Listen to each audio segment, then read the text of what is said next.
তো নমস্কার বন্ধুরা, একটা নতুন পিঠের রেসিপি নিয়ে এসেছি। আপনারা দেখতে থাকুন, ভালো লাগবে আমাদের। পাটিসাপটা পিঠে বানাচ্ছি।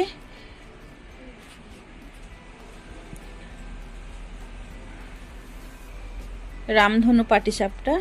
এটা হচ্ছে কি একটু ফ্রুট কালার নিয়েছিলাম, নিয়ে একটু ব্যাটারটা যখন রেডি করেছিলাম তখন ব্যাটারটা অল্প কিছুটা উঠিয়ে নিয়ে আলাদা আলাদা করে ফ্রুট কালার দিয়ে একটু আলাদা আলাদা করে নিয়েছিলাম।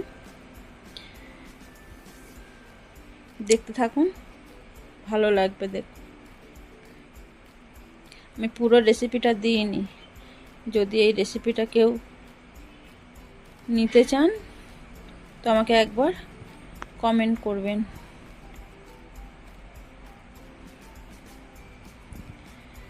দেখতে থাকুন, ভালো লাগবে। এইভাবে বানালে কি আর একটু দেখতে ভালো হয়, সুন্দর দেখতে লাগে। রামধনু পাটিসাপটা। এই যে নারকেলটা দিয়ে দিলাম।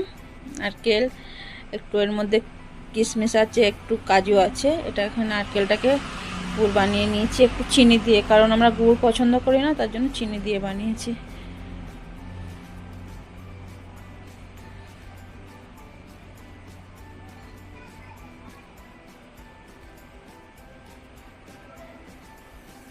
তো দেখুন, দেখতে সুন্দর লাগছে, খেতেও খুব ভালো লাগবে।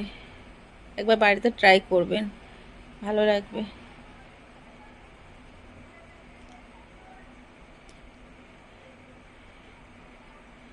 তো এই হলো পিঠের ফাইনাল লুক। বাড়িতে একবার ট্রাই করবেন, ভালো লাগবে।